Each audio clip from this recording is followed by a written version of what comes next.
Hello my motor enthusiasts. You're tuned into the Thrill and Speed on F1 Motor Fever podcast. Hi Enzo, excited for today's discussion on the first practice session of the 2023 Mexico City Grand Prix. Absolutely William, it was quite a spectacle wasn't it? Max Verstappen topping the charts and a surprise second place finish from Alex Albon. Blimey, Albon in a Williams. Quite a head-turner, isn't it? You bet. And let's not forget our local hero, Sergio Perez, finishing third in the sister Red Bull. The home support must have been quite the motivation. And what about the young guns? Anyone in particular stand out? Indeed, Oliver Bearman was the star among the young drivers, finishing 15th. He's one to watch out for. Absolutely, great potential there. And what's all this talk about the unique challenges of the Mexico City Grand Prix? The high altitude and thin air, William. The teams had to really focus on optimizing cooling solutions for their cars and power units. Crikey, sounds like a real test for the engineers. And I hear Mercedes has been experimenting with their car upgrades as well. They indeed have, and it seems to have re-energized Lewis Hamilton. But we'll have to wait and see if they can continue their strong form in Mexico. A lot to look forward to then. I can't wait to dive into all the details. Hey everyone. This is your regular host, Enzo, your one-stop source for all things Formula One. And alongside him, this is William, providing you with the most precise analysis and commentary. We're here every day on F1 Motor Fever podcast, bringing you the latest from the world of motor racing. Don't forget to subscribe and hit that notification bell to stay updated with us. So, without further ado, let's put the pedal to the metal.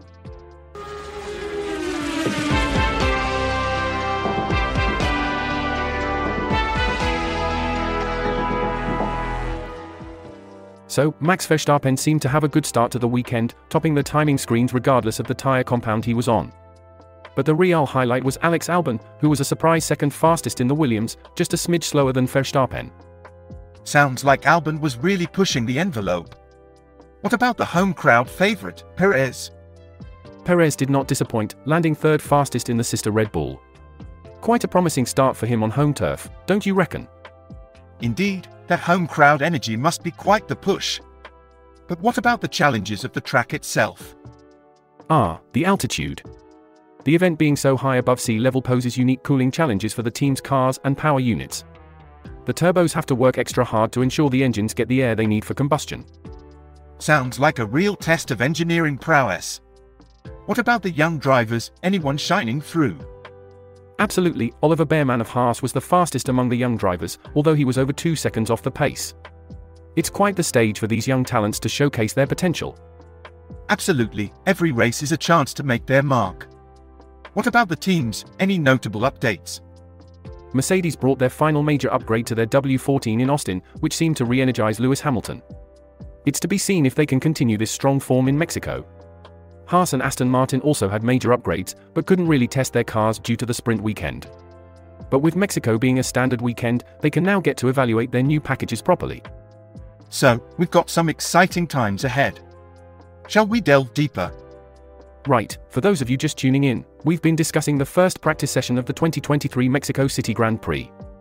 Verstappen set the pace, but the surprise package was Albon, who finished second fastest in the Williams, just a smidge slower than Verstappen. Local hero Perez started strong, clocking the third fastest time.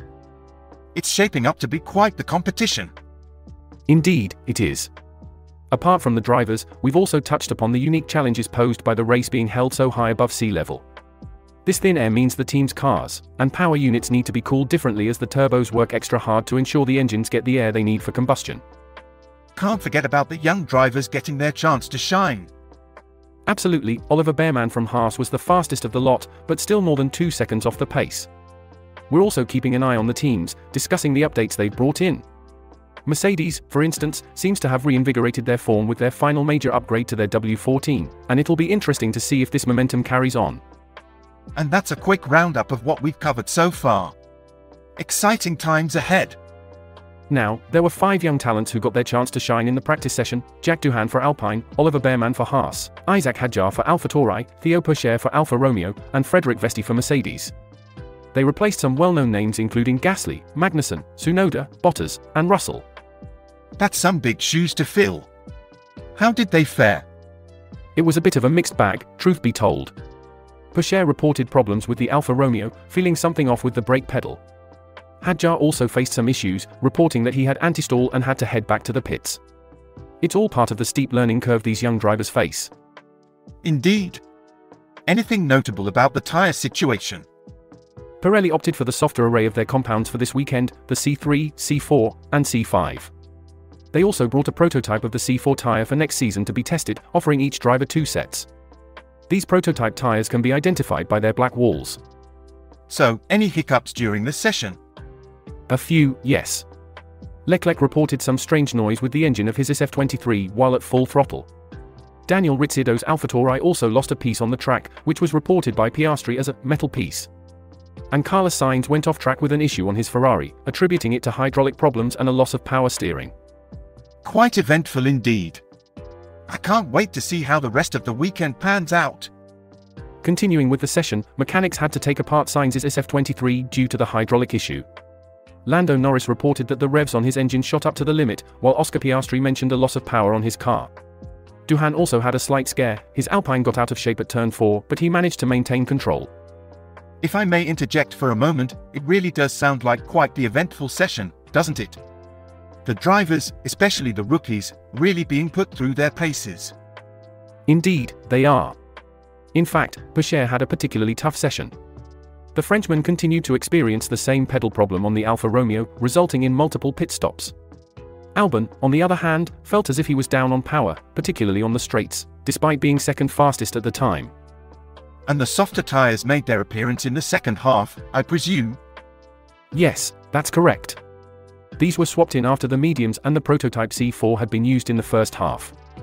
Among the more experienced drivers, Hamilton had a moment at turn 3, hitting the curbs hard and losing the rear of his W14. Nonetheless, there was nothing that the 7-time F1 champion couldn't handle. There's really never a dull moment in Formula 1, is there?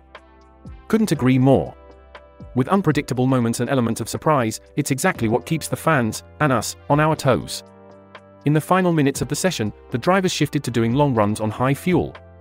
Pourchaire's session, however, had a premature end with his Alfa Romeo up on the stands due to the ongoing brake issues. Quite unlucky for the young lad. What about Alonso?